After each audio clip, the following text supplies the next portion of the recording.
Dear students, this is Ritesh Singh. आज हम लोग balance three phase delta connected load के line voltage, line current, phase voltage, phase current, इन सबों के बारे में रिलेशन में कुछ एनालिसिस करेंगे। ठीक, जैसे इसके पिछले वाले में देखा था हम लोग कि balance three phase star connected load में जो VL था वो √3 VP के बराबर था और IL IP के बराबर था। तो यहाँ पर जस्ट उल्टा होता है। क्या है वो क्वेश्चन, आप देखो कि prove that in balance three phase delta connected load line current is equal to √3 times phase current and line voltage is equal to phase voltage. मतलब यहाँ पर VL VP के बराबर होगा, IL √3 IP के बराबर होगा। ठीक, यह क्वेश्चन ऐसे दे देगा आपसे, derive the relation between line quantities and phase quantities in balance three phase delta connected load. तो उसके लिए हमने एक डेल्टा कनेक्टेड लोड यूज किया है। इन तीनों का इम्पीडेंस सेम रखा है, ZP ZP ZP। क्यों? क्योंकि ये लोड क्या है, हमारा बैलेंस्ड है। ठीक, अब ये हमारा फेज है, ये एक फेज है जो A और B के बीच में कनेक्टेड है, दूसरा फेज B और C के बीच में, तीसरा C और A के बीच में। अब इस फेज का जो वोल्टेज है VAB, इस फेज का वोल्टेज VBC, इस फेज का वोल्टेज VCA। इस फेज में आने वाली जो करंट है वो IAB, इस फेज की करंट IBC, इस फेज की करंट को ICA हमने नाम दिया। ठीक, और इस पूरे फेज को हमने क्या किया, इस एक लाइन L1, दूसरी लाइन L2 और तीसरी लाइन L3 से कनेक्ट कर दिया। और इस लाइन के टर्मिनल्स को हमने नाम दे दिया A dash, B dash, C dash. Actual में A और A डैश एक ही है क्योंकि इनके बीच में कोई भी इलेक्ट्रिकल एलिमेंट नहीं लगा है। वैसे ही B डैश एक ही है, C और C डैश भी एक ही है, बस हमने नाम लिख दिया यहाँ पे जिससे कि हम करंट और वोल्टेज का नोटेशन लिख सकें। ठीक, अब इस दो line A dash B dash या L1 L2 के बीच का जो वोल्टेज है वो VA डैश B डैश, यहाँ पर जो वोल्टेज है VB डैश C डैश, और लाइन 1 और लाइन 3 के बीच का voltage VC dash A dash हमने यूज किया है। ठीक, अब इस लाइन की जो करंट है उसका हमने नाम दिया IA डैश A, इसकी करंट को नाम दिया IB डैश B और इसकी करंट को नाम दिया IC डैश C। ये सब हमारी लाइन करंट है, जो कि ये लाइन क्वांटिटी है, ये लाइन है, तो इस लाइन पर चलने वाली करंट को लाइन करंट बोलेंगे।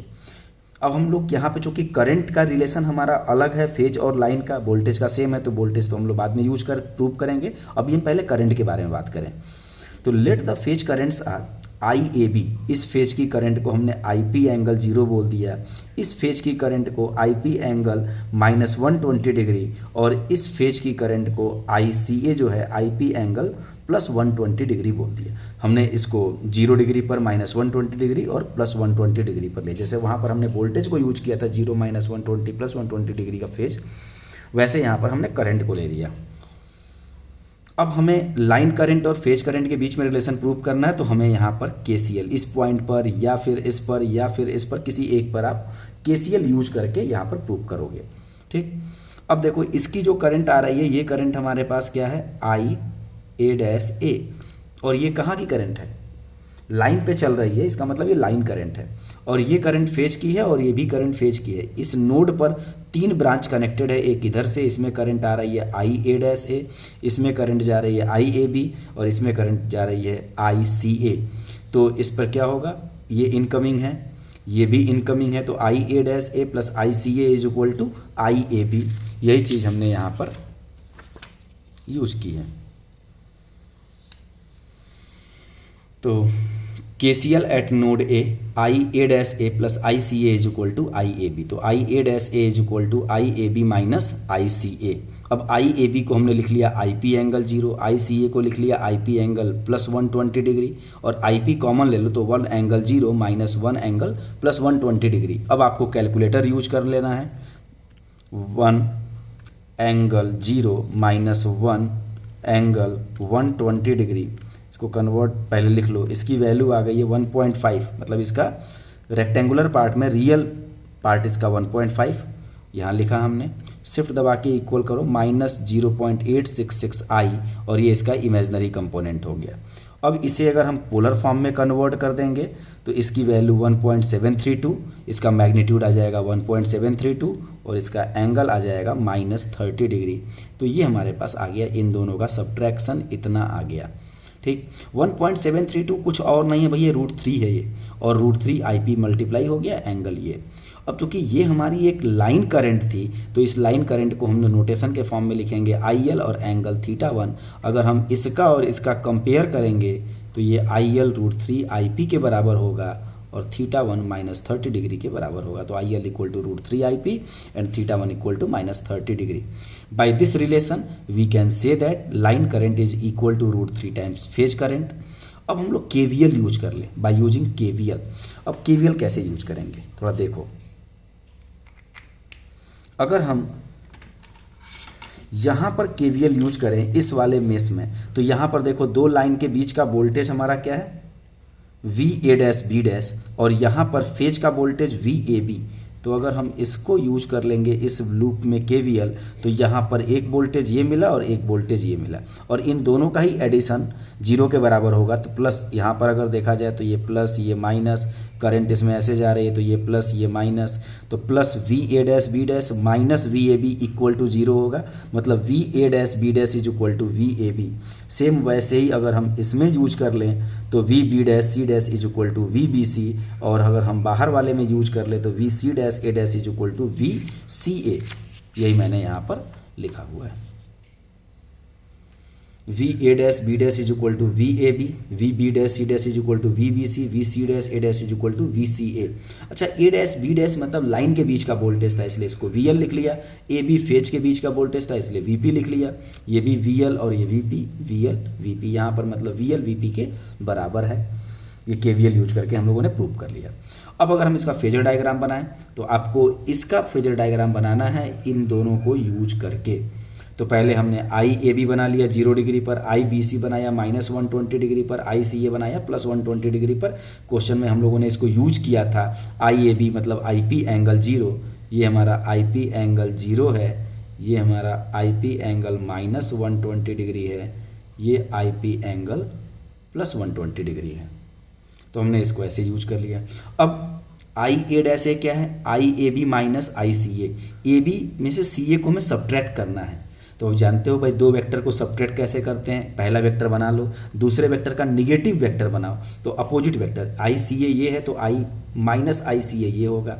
अब इस वेक्टर और इस वेक्टर को ऐड करना है, तो ऐड करने के लिए इसके पैरेलल इधर से लाइन बनाया, इसके पैरेलल यहाँ से जहाँ कट करेंगे इसको इस पॉइंट से मिला देंगे, तो ये इसका एडिशन बनेगा। मतलब ये हमारा क्या है IAB माइनस ICA, और यही हमारा क्या है IA', और ये देखो इसकी लेंथ इन दोनों की लेंथ से थोड़ी बड़ी भी है, और इसका एंगल 30 डिग्री नीचे की तरफ है ये। तो इसका फेजर डायग्राम हो गया। ठीक, अब थोड़ा सा पावर के बीच में रिलेशंस हम लोग देखते हैं सिंगल फेज में और 3 फेज में क्या क्या था। ठीक, तो पावर इन सिंगल फेज में एक्टिव पावर जो हमारे पास था P सिंगल फेज, हमने वर्ड यूज किया P सिंगल फेज, और हम लोग यूज करते थे VRMS IRMS cos थीटा। तो भाई VRMS IRMS जो हमारा था, चूंकि सिंगल फेज में हमने पिछली ही क्लास में बताया था कि सिंगल फेज में हमारे पास जो लाइन और फेज क्वांटिटी सेम होती हैं, मतलब VL VP के बराबर होता है, IL IP के बराबर, और वो हमारा VRMS ही यूज करते थे। क्यों? क्योंकि सिंगल फेज में लाइन और फेज क्वांटिटी वर्ड यूज करने का कोई मतलब नहीं, क्योंकि वहाँ पर बराबर है, इसलिए हम लोग सिंगल फेज में VRMS IRMS यूज करते थे। लेकिन जो VRMS था वो फेज का वोल्टेज था और IRMS फेज की करंट थी, तो हमने इसको लिखा VP IP। VRMS की जगह VP और IRMS की जगह हमने IP यूज कर लिया cos थीटा।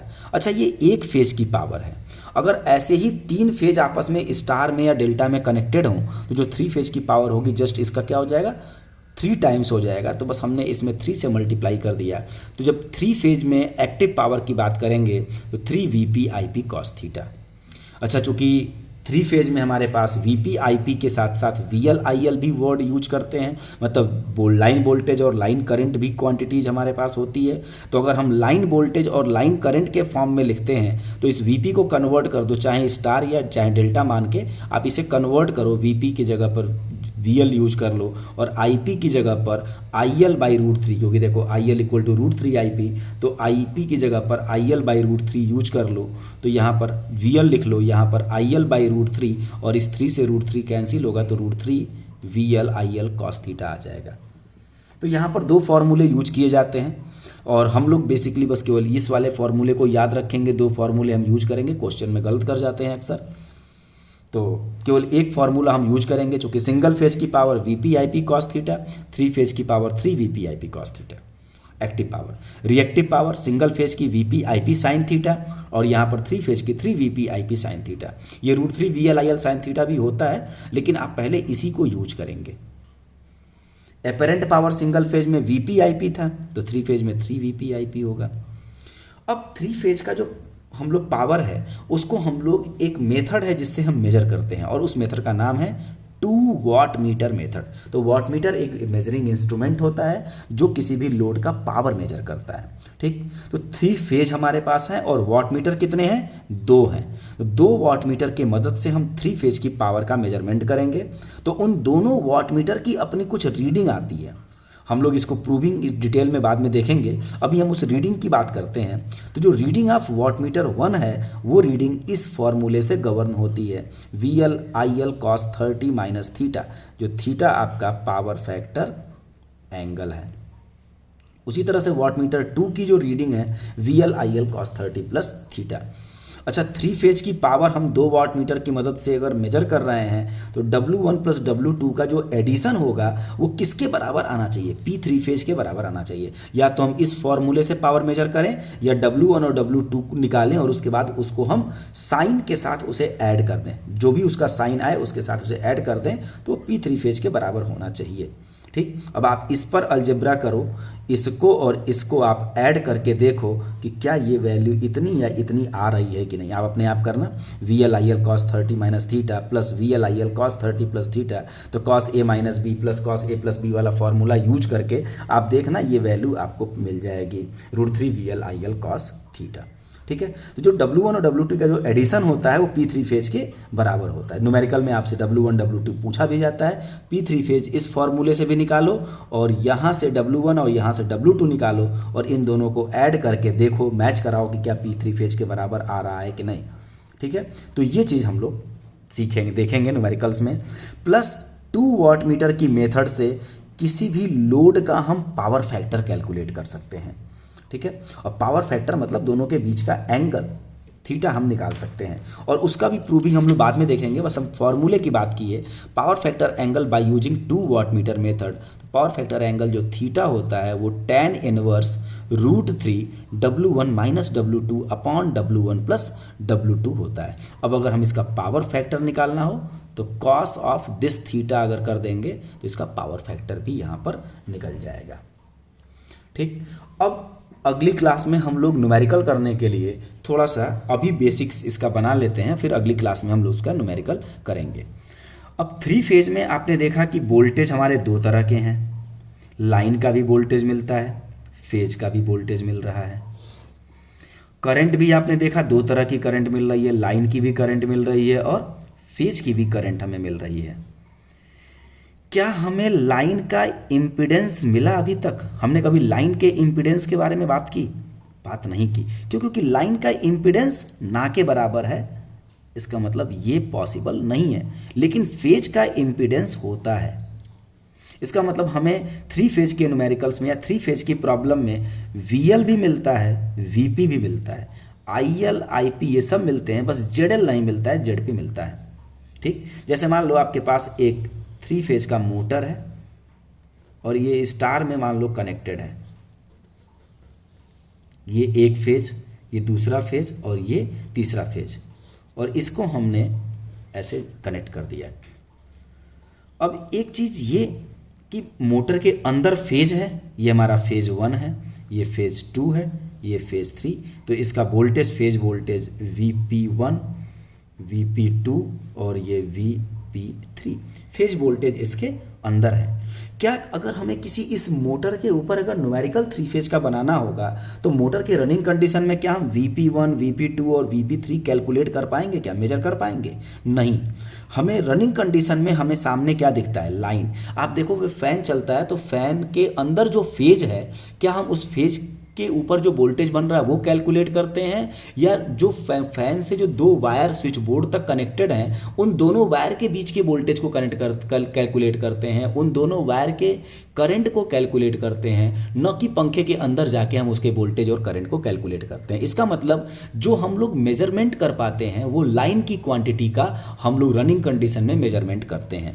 इसका मतलब ये है कि हमें जनरली जो वोल्टेज गिवन होता है किसी भी न्यूमेरिकल में वो लाइन का वोल्टेज गिवन होगा, और जो करंट गिवन होगा वो लाइन का। मतलब अगर किसी न्यूमेरिकल में किसी वोल्टेज की वैल्यू दी गई है 3 फेज में, और उस न्यूमेरिकल में ये नहीं बताया है कि ये वोल्टेज लाइन का है कि फेज का है, तो हमें उस वोल्टेज को लाइन का वोल्टेज मानना चाहिए, और अगर करंट दी गई है तो उसे हम लाइन की करंट को मानेंगे। मतलब उस क्वेश्चन में उस वोल्टेज या करंट के आगे या पीछे कुछ वर्ड लाइन या फेज का कोई जिक्र नहीं किया है, तो हम लोग उसे लाइन वोल्टेज मतलब VL और लाइन करंट ही मानेंगे। लेकिन क्या लाइन इम्पीडेंस होता है? नहीं, लाइन इम्पीडेंस नहीं, हमेशा फेज का इम्पीडेंस होगा, और वो हमेशा फेज का ही इम्पीडेंस गिवन भी होगा। और इम्पीडेंस कौन है? इम्पीडेंस कौन बनाता है भाई? इम्पीडेंस तो जो इस मोटर को डिज़ाइन किया होगा उसने इसके अंदर R, L और C फिक्स किया होगा, तो वो डिज़ाइन करने के बाद वो इनका R, L, C की वैल्यू दे देता है, जिससे हम लोग इसका ZP कैलकुलेट कर लेते हैं। इसका मतलब इम्पीडेंस हम फेज का निकालेंगे, लेकिन मोटर को हम अपने घर पर ले आके उसको रन कराते हैं तो VL हम देते हैं, हमारी वजह से ये IL आ रहा है। तो VL और IL तो कंडीशनल है, लेकिन ZP जो RLC कंडीशनल नहीं है, ये वही मैन्युफैक्चरर्स द्वारा फिक्स किया हुआ है। इसका मतलब हमें ZP गिवन होगा, IL गिवन होगा, VL गिवन होगा, VP, IP, ये सब चीज़ें पता कर सकते हैं। तो अब बताओ, ओम्स लॉ अगर हमें इसको रिलेट करके लगाना होगा तो क्या हम ओम्स लॉ इस पर यूज कर सकते हैं? VL = IL इंटू ZL तो होता ही नहीं है, क्या हम ZP यूज कर पाएंगे कभी भी? आप देखो कितना बेकार लग रहा है, ये L है, ये L और ये P, तो कभी भी ओम्स लॉ इस फॉर्मेट में नहीं लगेगा। ओम्स लॉ हमेशा VP = IP इंटू ZP के फॉर्मेट में ही यूज किया जाएगा। इसका मतलब क्वेश्चन में आपको VL गिवन होगा तो पहले आप उस VL से VP में कन्वर्ट करो, IL गिवन है तो उसका आप IP बनाओ, और फिर VP, IP और ZP को ओम्स लॉ में यूज करिए।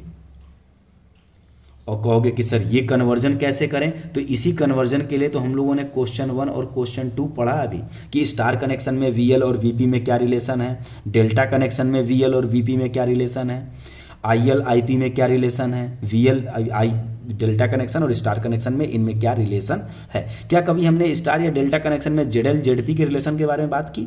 नहीं, क्योंकि ये क्वांटिटी होती ही नहीं है, केवल यही क्वांटिटी होती है। ठीक, तो आपको क्वेश्चन जब देगा तो क्वेश्चन में बताएगा कि हमारे पास क्वेश्चन स्टार कनेक्शन में है या फिर डेल्टा कनेक्शन में है।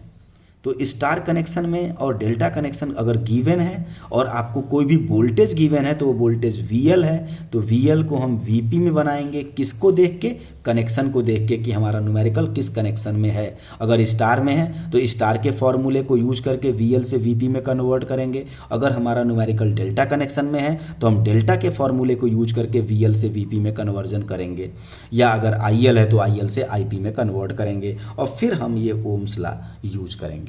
तो ये सारी चीज़ें हम लोग अगले न्यूमेरिकल में अब देखेंगे, और इसी के बाद ये न्यूमेरिकल कंप्लीट करने के बाद हम लोग ये यूनिट अब कंप्लीट करेंगे, और फिर हम लोग शुरू करेंगे मैग्नेटिक सर्किट और ट्रांसफार्मर। Thank you.